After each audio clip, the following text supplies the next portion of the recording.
Julia, bonjour Marc, vous allez bien? Bonjour, oui très bien, merci. Bah écoutez, on est ravis de vous avoir ici dans notre émission Live from the Magic à Disneyland Paris.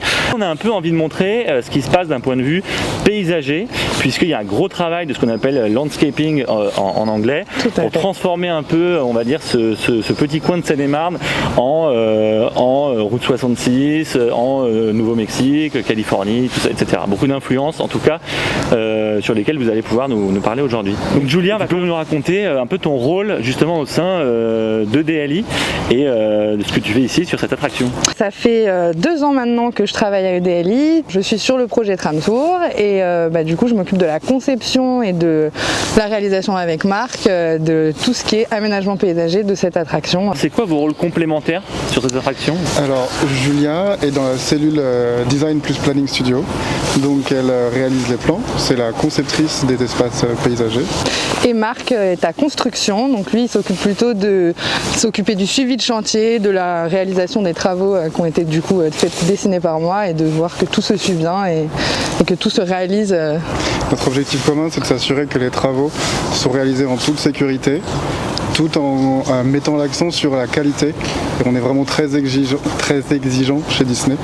Donc c'est pour ça qu'on suit au jour le jour toutes les entreprises pour que les travaux soient les mieux exécutés possible. Exécutés dans les règles de l'art, en intégrant justement le patrimoine déjà existant de cette attraction et puis en y intégrant des espèces végétales quand même adaptées, en essayant de bien évidemment rappeler l'Amérique mais tout en étant quand même en Europe et donc faire en sorte que ce soit des espèces qui tiennent et qui soient pérennes sur ce projet. Alors, justement, comment t'as pensé tout ça? Ah déjà j'ai regardé Cars, n'est-ce pas? Combien de fois tu l'as vu? Oh là là, je ne compte plus. Non mais alors du coup en effet oui on a regardé Cars, on s'est beaucoup inspiré, j'ai beaucoup regardé tout ce qui est grand parc américain, Yosemite, Grand Canyon, tout ça et du coup en récupérant des espèces présentes déjà là-bas, en essayant d'adapter, en faisant des recherches ici pour voir en fonction des sols parce que ici les sols français sont pas du tout les mêmes sols qu'on a en Amérique, donc en essayant de transposer au meilleur que possible pour que justement les espèces elles puissent s'intégrer au paysage ici. Et c'est vrai que les conditions climatiques ne sont pas du tout les mêmes et par contre on retrouve des séquoias géants emblématiques et des grands parcs nationaux américains. Vous avez fait venir ici? Qu'on a fait venir ici, en grand nombre d'ailleurs. Mais qui ne viennent pas d'États-Unis, attention. D'accord. Ils viennent de pépinières, pour la plupart justement on a quand même tenu à garder des pépinières assez proches, donc belges, italiennes, mais rester quand même dans l'Europe pour pas non plus déjà avoir trop de transport, parce que les végétaux qu'on transporte comme ça d'un endroit à l'autre, ça leur provoque quand même du stress, donc en essayant de respecter les règles de l'art, l'environnement, c'est quand même hyper important, on essaye de garder ça en tête tous les jours. Il ne faut pas oublier que les végétaux sont des êtres vivants, donc ça nécessite beaucoup d'adaptation, de délicatesse et une certaine sensibilité pour trouver leur meilleur emplacement, le meilleur angle, mais aussi tout le soin qu'on peut avoir dans le transport, l'acheminement et la plantation, puis l'entretien des végétaux. Alors, petit fun fact, on va voir si vous savez me le dire, combien vous avez planté de nouveaux arbres, de nouveaux bosquets, ou combien il y a de nouvelles espèces qui ont été amenées sur le site? Alors, on va dire qu'on s'est arrêté à 500 parce que ça fait vraiment beaucoup. Il faut dire aussi qu'on s'adapte beaucoup à l'environnement existant et que cette quantité d'arbres plantés évolue au fur et à mesure des besoins. Quand on a planté une zone, on recule, on prend le temps de reculer, regarder, d'analyser, de voir si ça fonctionne et éventuellement on en rajoute, on en enlève, on compose à chaque instant avec ce qu'on a autour de nous. Et est-ce que des fois, toi Marc, il y a des idées que Julia avait proposées où tu dis bon là techniquement c'est pas possible, ou ça rendra pas bien, ou le sol n'est pas fait pour, et du coup on change? Tout à fait, c'est mon rôle. Alors on essaye de se dire chez Imagineering que rien n'est impossible. Bien sûr. Donc je dirais plutôt que mon rôle c'est de rendre possible que Julia conçoit.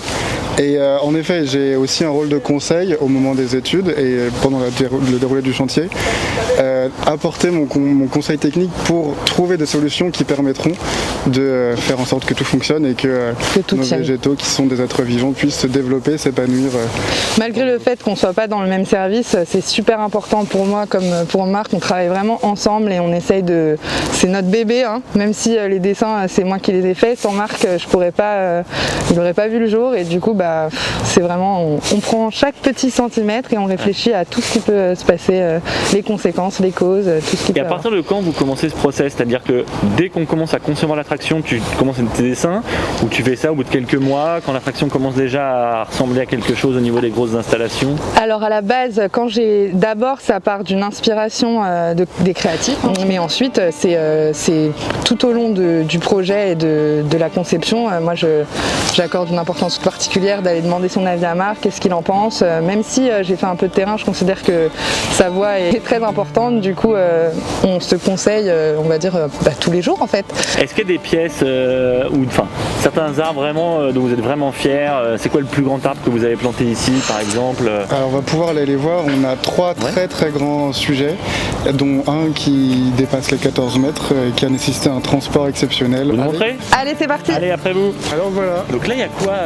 Qu'est-ce qui s'est passé avec ces arbres? Ils sont beaux, hein? Ils sont grands. Ils sont immenses. C'est des arbres qu'on a été chercher en Belgique. C'est parmi les plus grands qu'on a plantés sur Tramtour et sûrement même sur le resort en ce moment. C'est des Quercus robur. Ce sont des Quercus robur X fastigata. Voilà, et c'est une espèce qui est marcescente où justement les feuilles restent accrochées à l'arbre malgré le fait qu'elle n'ait plus de vie. Et puis du coup c'est pour amener un peu de volume et de hauteur dans le chantier. Donc là il y en a 2.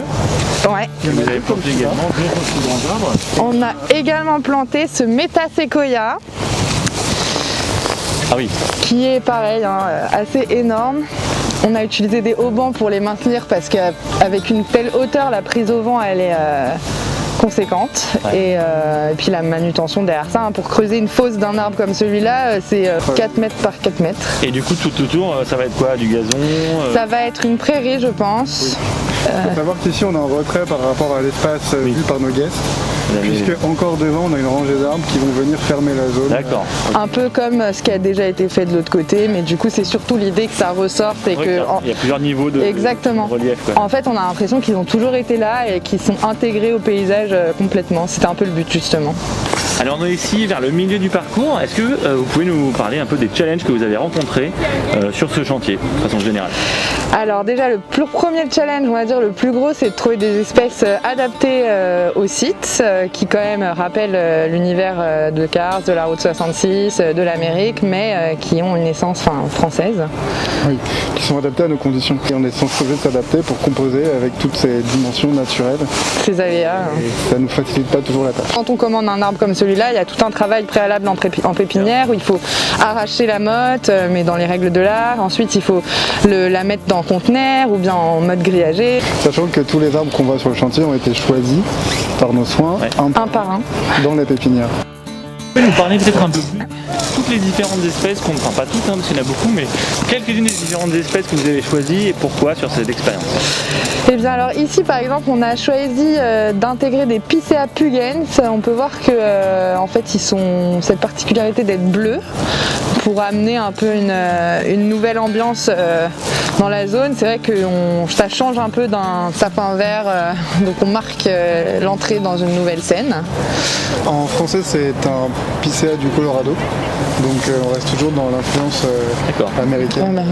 On a aussi des Picea homorica. Alors la particularité de cet arbre c'est qu'il est très dur en fait et rugueux, mais justement il se tient bien, il est très graphique. Donc avec le Picea bleu, je trouve que ça faisait un bon mélange. L'idée c'est d'avoir toujours un contraste et d'éviter la linéarité et que les visiteurs ne s'ennuient pas. Et là on parle des grands arbres, mais j'imagine qu'il y a aussi des petites touches. Il y a plein de petits arbres. Alors en termes des petits buissons et les petits arbustes qu'on a choisis, on est plutôt resté sur des espèces forestières présentes ici, mais qui ont quand même des caractéristiques assez sympas en termes de couleur, de feuillage, pour quand même amener un peu de vie. On est sur des cornouillers sanguins qui ont des branches rouges l'hiver, mais qui perdent leurs feuilles, mais du coup qui ont ce côté assez coloré. On a aussi beaucoup de charmilles, de petits...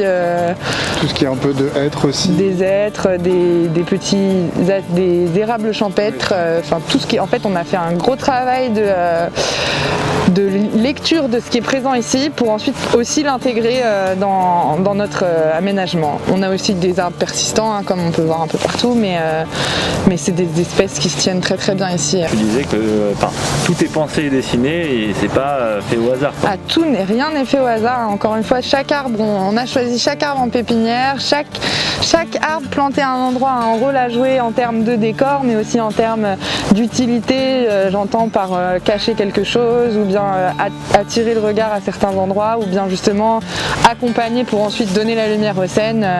Le paysage, c'est un peu, il a un rôle important, bien entendu, mais secondaire à côté de l'histoire qu'on raconte dans l'attraction. On ne veut pas voler la vedette, on veut surtout immerger le visiteur pour qu'au moment où... Exactement, tout à fait. Merci beaucoup Julia et Marc, on va vous laisser continuer. On a hâte de voir ça et merci encore pour votre accueil. Merci beaucoup à vous, c'est un plaisir. Un plaisir. À bientôt. À bientôt.